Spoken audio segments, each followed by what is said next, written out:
Julie Dickson, and today I'm sitting down with author Annie Clark to talk to her about her new book, Running on Empty: How to Avoid Adrenal Fatigue.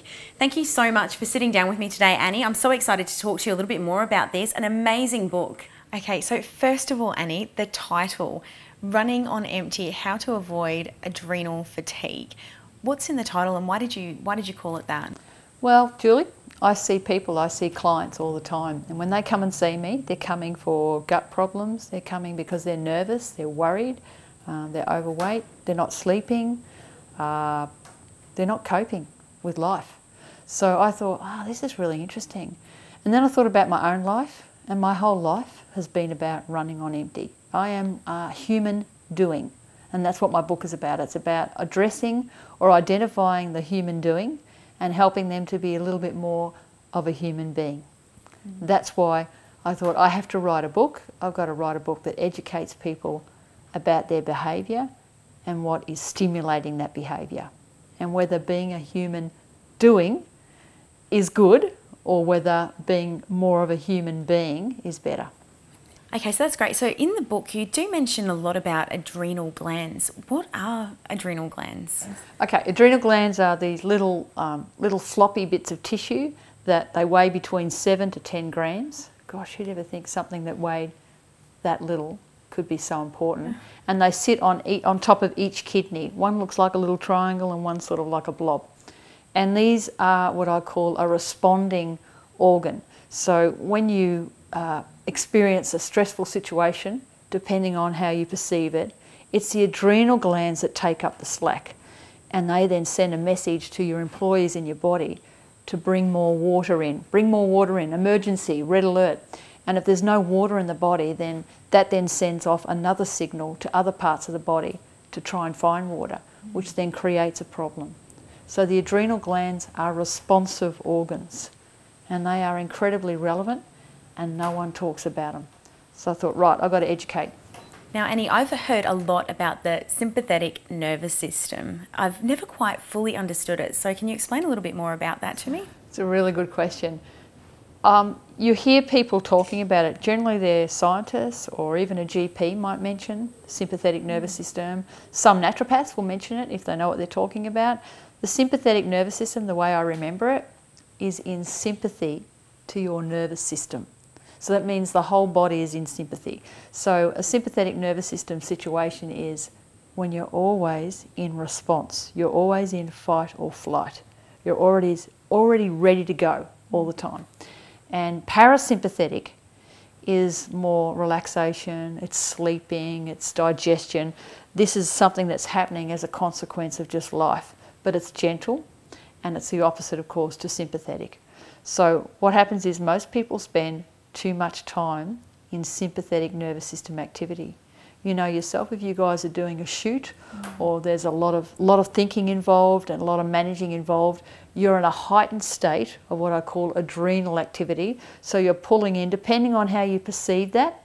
So if shooting films or interviewing people is stressful for you, and you see that as work and maybe not even pleasant, you're going to create more cortisol and adrenaline in your body to compensate for that.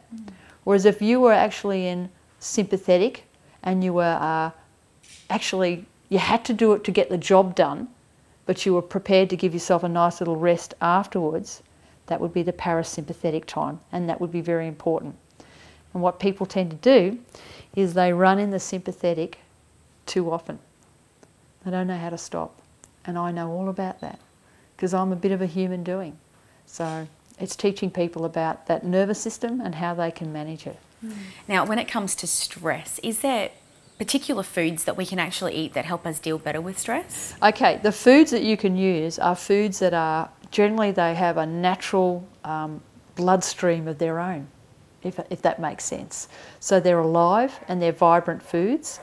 That's my frogs in the background. You love that? On cue. Yeah, so they are alive and they're vibrant. So you're looking for foods like essential fatty acid foods. You're looking for food that is going to be able to be taken into the body, utilised, broken down, and then assimilated fairly quickly. In other words, food that doesn't put stress on the body to digest. They're the foods to eat. And a great example would be a bunch of grapes is good. very good, provided you chew them. Avocados, an amazing food for the nervous system. Broccoli, soaked almonds. There's heaps more, but just off the top of my head, they're a good start. Now, within those foods that we do eat to deal with stress, how important are essential fatty acids? Yeah, essential fatty acids are vital. So what's happened in our society is we've become very clever and we've engineered the seed out of a lot of our foods, but we need the seed. So the seeds like sesame seeds, sunflower seeds, pumpkin seeds, these seeds are full of information. And when they go into our body, provided they're chewed or ground or soaked, they then are assimilated into the body, and the essential fatty acid, that's the greasing and the oiling of that food, comes into the body and does its magic. You know, we grease and oil our cars. We need to grease and oil our bodies as well. So that's the significance of essential fatty acids. Flax seeds are another one, chia seeds and hemp seeds. And I mention all these in my book too, Running on Empty. Now, there is quite a lot in the book, but there was one interview in particular that really got me intrigued to ask you a little bit more about. You interviewed a nurse who worked within a wing at a mental health hospital. What was the relevance to having that into the book? Oh, I'm so glad. I just had a feeling that I should interview this lady. And in the book, her name is Alison. That's not her real name, but let's call her Alison. And she works in a public health institution within the hospital. So she's working in the psych ward, and she's dealing with clients that are cutting themselves.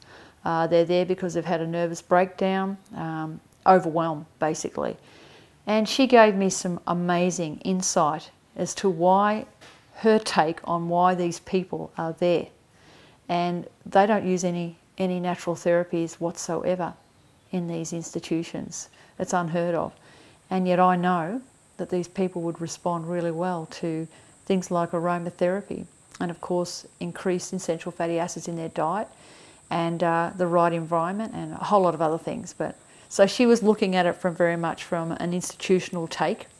But at the same time she said one thing that I can share with you that was profound. She said to me that a lot of the people that get into these places are there because of something around forgiveness. And you have to read the book to learn more about why that's so. Forgiveness.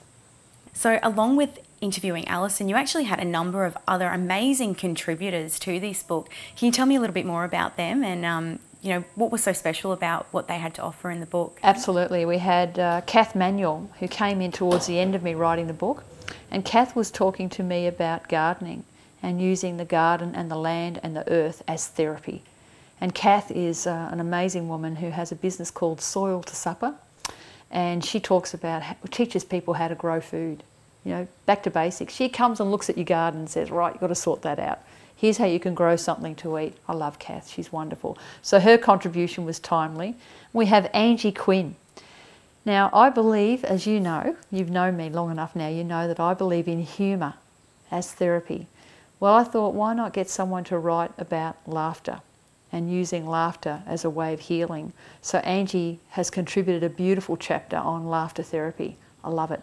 And then Jean Sheehan. Oh, Jean's story blew me away. Jean told us a little bit about her previous life and her chemistry and how her chemistry dictated certain outcomes. So that's a very important chapter. And then we had Francis McGrath, who's a public health educator, and he talks about agglutinous lectins, and that is profound. About seeds again, he talks a little bit about parasympathetic and sympathetic as well from his take. So all of these people have just, in my opinion, contributed absolute magic to this book. It's like they just all showed up. And I bless each one of them for that, you know. Beautiful. Talking to you today, Annie, has been absolutely amazing just to learn a little bit more about this book. But what is it that people will actually gain out of reading this book and purchasing it, and how will it benefit their lives? Okay, because everybody suffers from adrenal fatigue, and everybody is perceiving life in a certain way. And I think if they could read about it and they could just maybe intellectualise it a little bit more, understand what's happening when they push themselves to the limit and whether they need to do that, how that will affect their body. I believe everybody needs to live, or deserves to live, a healthy, beautiful, joyful life. And why isn't that happening? Because of ignorance and the way they are perceiving some of their circumstances.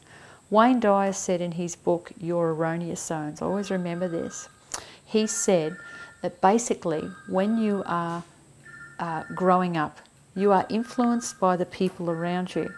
But you could say, oh, that's because, you know, oh, my life is hard because I grew up in an orphanage, or my life is hard because my father beat me every night, or my life is hard because we didn't have any money.